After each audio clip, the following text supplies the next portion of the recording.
Hello, welcome back to the Southern Bible Thumper channel. For this upload, we will be reading Numbers chapter 32. Now, the children of Reuben and the children of Gad had a very great multitude of cattle. And when they saw the land of Jazer and the land of Gilead, that, behold, the place was a place for cattle. The children of Gad and the children of Reuben came and spake unto Moses, and to Eleazar the priest, and unto the princes of the congregation, saying, Adaroth, and Dibon, and Jazer, and Nimrah, and Heshbon, and Elaleh, and Shebam, and Nebo, and Baon, even the country which the Lord smote before the congregation of Israel, is a land for cattle, and thy servants have cattle. Wherefore, said they, if we have found grace in thy sight, let this land be given unto thy servants for possession, and bring us not over Jordan. And Moses said unto the children of Gad and to the children of Reuben, shall your brethren go to war? And shall ye sit here? And wherefore discourage ye the heart of the children of Israel from going over into the land which the Lord hath given them?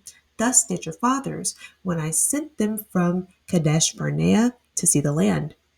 For when they went up unto the valley of Escol and saw the land, they discouraged the heart of the children of Israel, that they should not go into the land which the Lord had given them.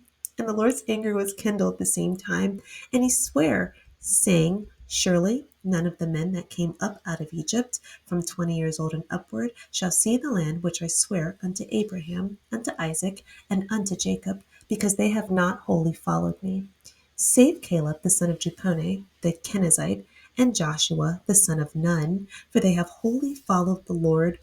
And the Lord's anger was kindled against Israel, and he made them wander in the wilderness 40 years, until all the generation that had done evil in the sight of the Lord was consumed. And behold, ye are risen up in your father's stead, an increase of sinful men, to augment yet the fierce anger of the Lord toward Israel. For if ye turn away from after him, he will yet again leave them in the wilderness, and ye shall destroy all this people. And they came near unto him, and said, We will build sheepfolds here for our cattle, and cities for our little ones. But we ourselves will go ready armed before the children of Israel, until we have brought them unto their place, and our little ones shall dwell in the fenced cities because of the inhabitants of the land. We will not return unto our houses until the children of Israel have inherited every man his inheritance.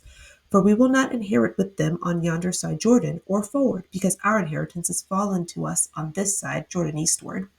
And Moses said unto them, if ye will do this thing, if ye will go armed before the Lord to war, and will go all of you armed over Jordan before the Lord, until he hath driven out his enemies from before him, and the land be subdued before the Lord, then afterward ye shall return, and be guiltless before the Lord, and before Israel, and this land shall be your possession before the Lord.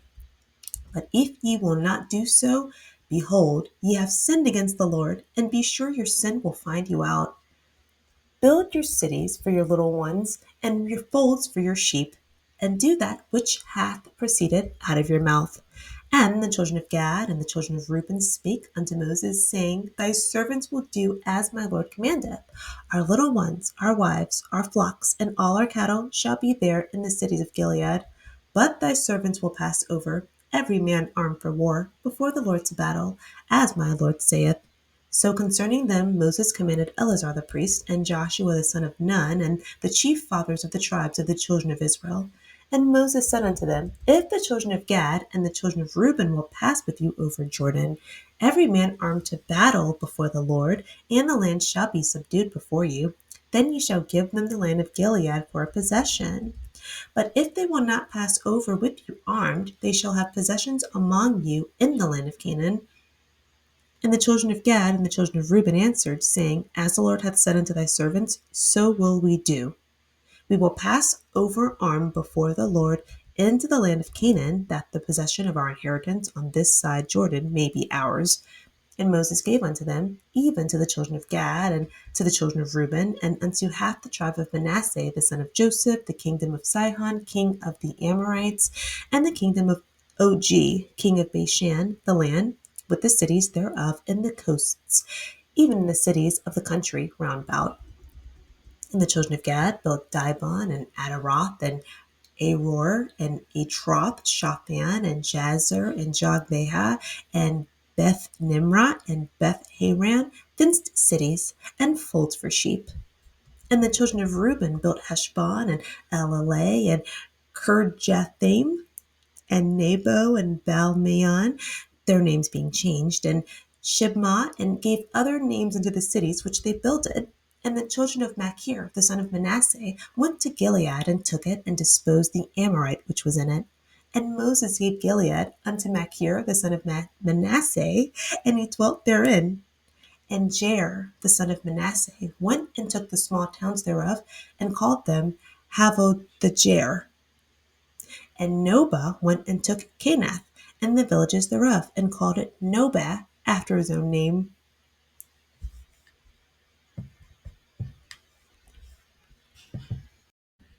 Summarizing Numbers chapter 32, Israel is just fresh off of a victory. They've gone to war with the Midianites, as God instructed them to in Numbers chapter 25. They were successful, and they have divided all the spoils of war, all the women, and now they're on their way to fight for the land that God promised them that they were supposed to get in Numbers chapter 13. We know this because when we look at how Moses was talking in 9, verse 9 on down, he's recanting what happened. The reason why he's doing this is because they're traveling, they're supposed to be going into the promised land, and these two men, Reuben, or these two tribes, the Reuben tribe and the Gad tribe, they saw land that they wanted that would accommodate them that was not in the promised land. They had a lot of cattle.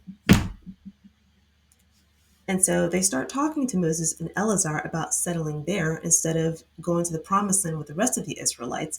And that's when Moses responds quickly, and he tells them, well, hey, you shouldn't do this, because the last time we were supposed to go into the promised land, the generation before you didn't have the right attitude, and it angered God. And he just details Numbers 13 and 14. Verse 11 through 13, he explains that everyone 20 and up died at over 40 years. So the reason why he's recanting this is because in Numbers 26, the population that is here of the Israelite now, that is not the census that was taken in Numbers chapter 1. And when we get to Numbers chapter 13, where God tried to take them into the new land, and they didn't have the right attitude, God said, I'm going to try again with the next generation. So now we are at the next generation that God was talking about in Numbers 13. So that's why Moses is telling them about Numbers 13. It's like he's having to tell their kids why these things are important, because they're the youngins and they don't know. So he's going over this in detail. And then he's saying in verse 14, now here you are in their place. You're about to do the same thing, and the same thing's going to happen to you. And so they go, well, okay, what if we help Israel fight and battle? Then can we settle here? And verses 20 through 24, Moses agrees, and he goes, well, if you help, you can settle in the place that you picked without consequence. Verses 25 through 27, they agree on these terms, and they repeat it again in verses 31 and 32. Verse 33 to 38, Moses divides the land for Gad and Reuben, those tribes. And in verses 40 and 41, two descendants of Joseph's son Manasseh took land. So that's the summary there.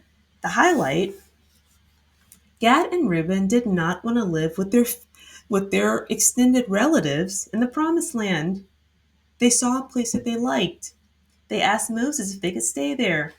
And Moses says, yes, but you have to help. Israel is a previously enslaved people, enslaved for over 400 years. So they don't have a society, no territory, no medical services. Okay, I've said that several times. They don't have a kingdom.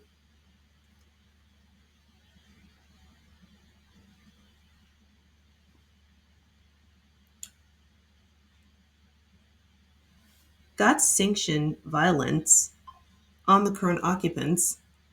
He sanctioned violence for them to get what they needed, and he gave them favor. Eliminate the current occupants of this land so you can live there. I am with you. So, the individuality or the need to be away from your own is not in itself a terrible notion to have, but these men were required to do their very best to help their people before building individual comfort. Every Israelite was needed, and they had to fight.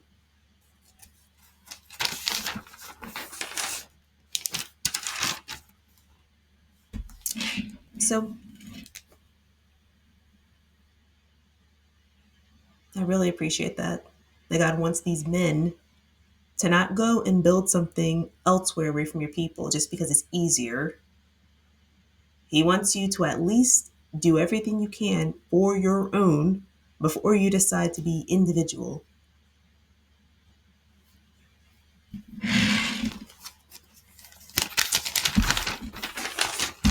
That was Numbers chapter 32. Thank you for watching. Please like, comment, and subscribe. Thank you for watching. Have a good day.